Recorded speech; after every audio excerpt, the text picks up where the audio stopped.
112 वामनबुवा गोपाळबुवा केळकर महाराजांच्या प्रकरणातील बखरीतील 112 प्रकरण. वामनबुवा गाणगापुरास गेले.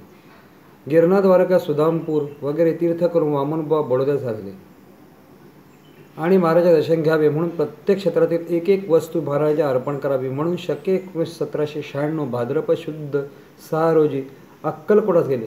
गोपीचंदन वगैरे आपण आणलेल्या वस्तू त्यांनी गोसरी पुढे ठेवल्या.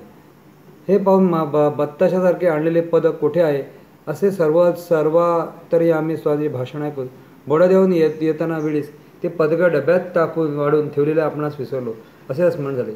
तेव्हा महाराजांजवळ क्षमा केली. नंतर समर्थ म्हणाले, कुत्रियास तुकडे घाल.